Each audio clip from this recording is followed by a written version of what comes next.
Thank you for tuning in to Koppen with Comic. I'm Brian Koppen, and we're here with comic Sal LoPizzo.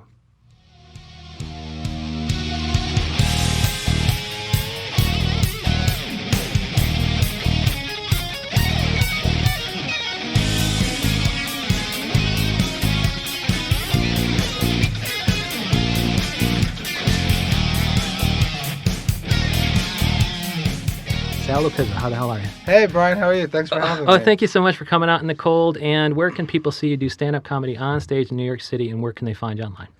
So you can find me online on Instagram is what I use most. It's at Sal LoPizzo, which is just my full name. But I run my own monthly show now, which I'm really excited about, out of the Pit Theater. Is that Funfetti? It's Funfetti. Okay. It's a lot of fun. And the next one's March 12th? March 12th is the next. It's a Thursday at 9 p.m. And what room is it in at the Pit? There's a couple, isn't there? Yeah, we switch it up. So I think this one's at the Underground, which is the smaller venue. I always joke that I feel like we're doing it like out of like a bomb shelter or something, because it's like this underground, behind the stairs, very like, Boy Under the Cupboard, Harry Potter. It's very like, small little space. Yeah, but you're belting out show tunes and everything, right? It's a variety show? Yeah, it's a variety. We do, we have Broadway caliber singers that come on, some song parody. We have a live pianist. Yeah, it's really cool. Oh, my Lord. Yeah, a tech guy, and we use visuals, and I do none of my act. Every month I do all new material. Oh, my God. Yeah, I do like a top 10 list. Yeah. And so how are you churning out that constant new material? Just stage time and writing as much as I can. Wow. And so where are you at when you're not doing Funfetti? I do Dangerfields quite often. I help run a show there twice a week. I've been doing that for a long time. And then all over the place. I mean, wherever I can get stage time. I've been doing a lot of bar shows. I've done some shows actually up here. Yeah, QED, right? Yeah, for Angela Cobb. She runs a really cool show up here. Sure. Yeah, she's done my Funfetti show. Oh, cool. So, I'm all over just hitting the clubs and trying to get as much stage time as I possibly can. Right, but Funfetti is the one to see every month. Funfetti. At the Pit. Yeah, exactly. And where's the Pit? The People's Improv Theater? Yeah, it's on 24th Street between Lex and Madison. Okay. And, I've been doing stand-up for a while now, and you do all these shows, and they're great, and who loves stand-up more than comics, right? But you go to some of these shows, and it's, comic after comic. So I wanted to do something where people who sing or do, also like one of my friends, Robin Shaw, is going to be in our April edition, and she's a really great comic, but she also plays the ukulele. So instead of doing her act, she's going to come on Funfetti and like play the ukulele and do some song parody. Is she also going to kind of play during other acts? No. Right. Just like in place of the pianist or something, it could be ukulele, right? That's true. Okay. Yeah, exactly. Okay. But I don't know, some of the things you might be talking about in your act, and I'm not sure, but we're going to be talking about them briefly today, is the fact that you just got your first pet. Oh my God. Which is like, and I've always thought about doing it because I'm a little bit older and I'm not somebody who's always had his own pet. So to have one right now would just be life-changing. Like, you got responsibility. It's a dog, right? You got responsibility now. You have to walk it 1,000 times a day. And it's unbelievable. Okay. First of all, I've never had a pet before. So she's like my first pet ever. And I cannot believe how much I love this dog. Like, I used to look at people and be like, are you out of your mind? Picking up this shit? She kisses me. She licks me. I'm like totally in love with her. I can't get enough. What kind of dog is it? She's a Snorky. Because I'm gay, so I had to get like a really, What's the She's S? a Yorkie Schnauzer. Oh, that's bizarre. Which I didn't, she's adorable, but I didn't know anything about either breed, which was a mistake. But what does it look like? Is it a Schnauzer with Yorkie coloring or vice versa? She's mostly black, and then she has brown like markings and like light brown eyebrows. She's really cute. I wish I could, I'll show you a picture after, but she's all over my Instagram. If you go to my Instagram, you'll see her. Is that Sal LoPizzo? At Sal LoPizzo. Okay. And and it's so funny because my boyfriend and I have been together for like 6.5 years, which I always joke in gay years is like 37.5. It's a lot longer. And so now, thanks to gay marriage, everyone's like, when are you getting married? So I thought the dog would buy me like at least another year or two, like, well, we got a dog. Or another 7 gay years anyway. Yeah, right? Exactly. Wow. So that's why we did it, know. But it's a lot of work. But I joke too because like, I'm Italian, so I'm very hairy, and my boyfriend, I always say the dog is like a good mix of the two of us. Like she like inherited my boyfriend's like attitude and bone structure, and she has like my like hairy legs, back, ears, nose. Like it's so funny. She's like a complete like mix of the two of us. Well, it's cool that you're able to take material from your dog because that sounds like a perfect bit. Yeah. It's just a short, punchy joke. Yeah, exactly. Wow. Okay, and then now, why did it take you so long? And like both of us, I think we were slightly overweight as a child. Yes. Like, what is it about? First of all, you're very in shape right now. So what was the development there? And now that you have to walk your dog, that's an excuse to get your exercise too. Is that how you stay fit and trim, by buying dogs? No, I stay fit and trim by being a gay man. Okay. Because what I look like now for a straight guy is good shape, but for a gay man is morbid obesity. Oh no! Like I am. Yeah. It's why is it that way? Oh my God, the gay world is so much more visual, and the aesthetic is so important. I mean, it's honestly, in truthfulness, it's getting a lot better now, and there's a lot of like sort of body positivity with the younger generation, which is great. Yeah. But I'm in my mid 30s, and when I first came out, like in the early 2000s, Chelsea was the place. There was like nobody had hair, everybody had muscles, and I had like a hairy back and man boobs. So this was not like I was like I got to figure this out. So you shaped up, but even still, by that standard, you're not where you should be in your brain. Yeah. But you're probably more accepting of it now, and you have a boyfriend for 6-7 years, right? Yeah, and now I joke about it, but now I'm at a point where I just I'm totally fine with myself. Oh, good. And then it took a while to get to that, though, huh? Oh my God, yeah. I mean, I grew up in Queens, by the way, not far from here. Oh, cool. And I just ate my feelings. I was a fat kid. Like other kids would be outside playing. I was inside, like watching the Rosie O'Donnell show, eating ring dings. She's fat and famous. I could be fat and famous too. Hello, I can tell. Yeah, it was like her show was perfect for me. I thought like eat ring dings, shoot koosh balls, fall in love with Tom Cruise. Like my life is done. Yeah, she did shoot the balls at the camera, right? Yeah, she did. And so was Rosie kind of? I mean, is any of the Rosie O'Donnell fabulousness making its way on stage? Like what's your persona on stage? Are you just you? Are you Sal LoPizzo? Yeah.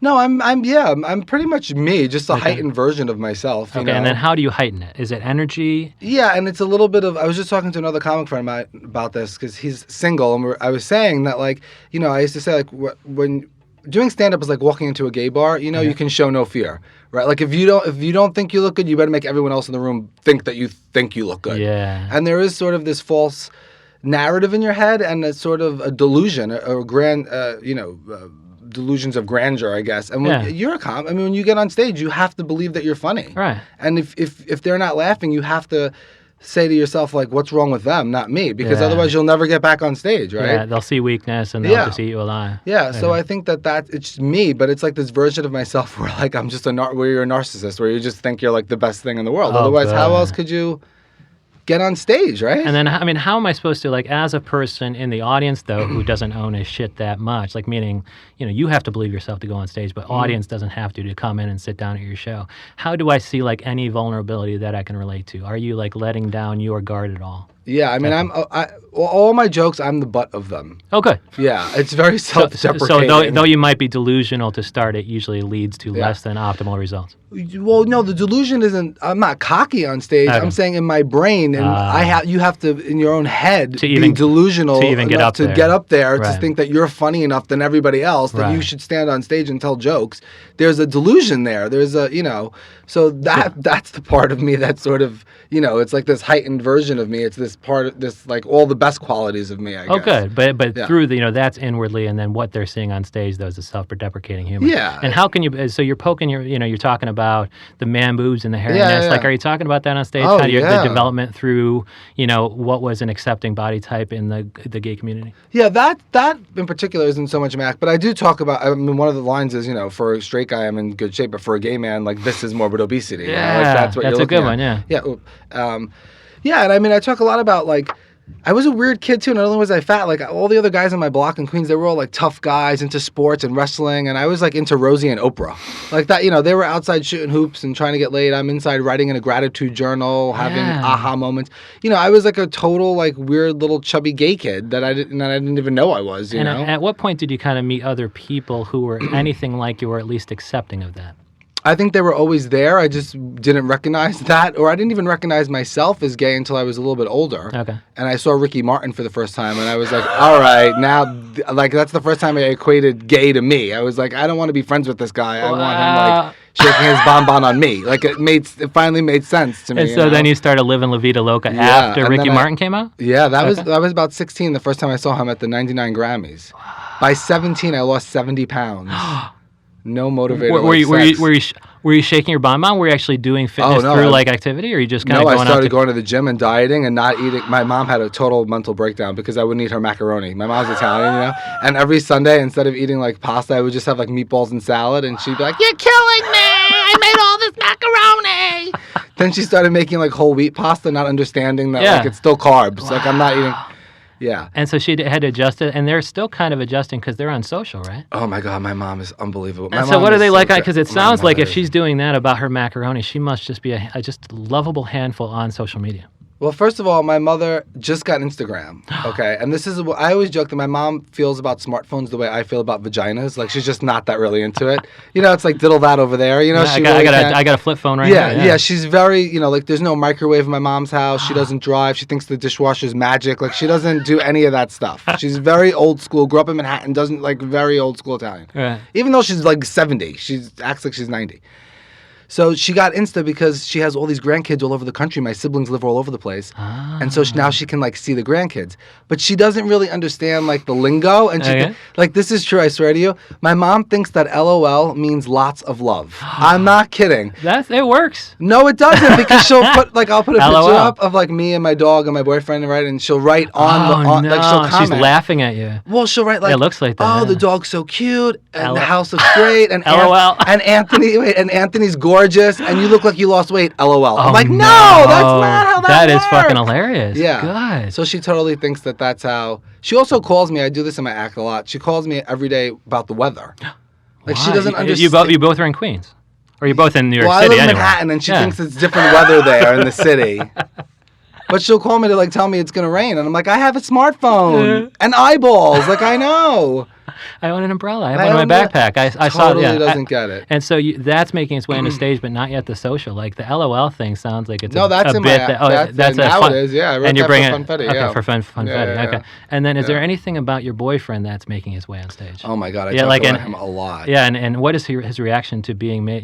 Kind of the same as everyone else's. They hate it, and then you do it, and then they're like, "Oh, he's doing more material about me."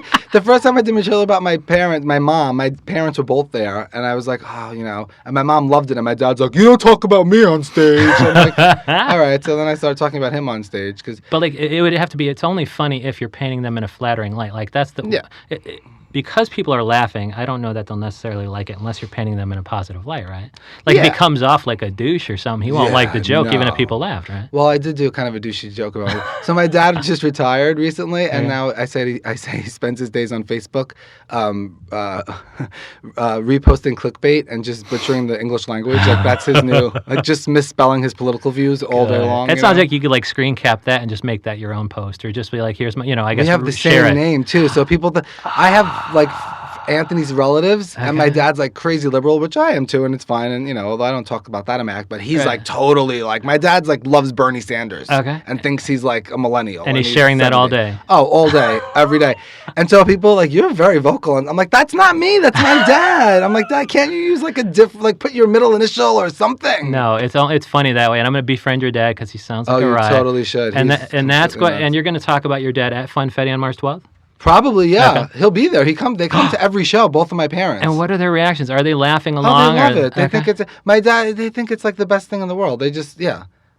My mom can't get enough. They're like, when's the next one? Am I getting comp tickets? Yes, I'll get you a comp. But for people who are not comped, it's at the Pit, and it's March 12th, and it's a monthly show. It's a monthly show. Okay. Every month, obviously, it's a different day. We're trying to get them all to be on Fridays at 9, which going from now to September looks like we're going to have that. That'll be a good slot for Funfetti, because it sounds like a good time. Yeah, we started at 10:30 on a Thursday. Oh, no. I was like, and it still got going. It still kept going. Yeah, I have a lot of friends. That's a testament. I begged everybody, please come, and they did, which is great. That's been one of the great things about doing stand-up as a New Yorker in New York, is that I've had so much support from friends and family and neighbors and coworkers. Like, I'm sure you get this too. People show up, And so even the kids who were playing outside while you're inside watching Rosie, do they come to the show? Now they come to the show. See? Yeah, and now they know what I was doing inside all that time. That's the magic of comedian Sal LoPizzo. Sal LoPizzo, thank you so much. Thank you, Brian. This was great. I appreciate it.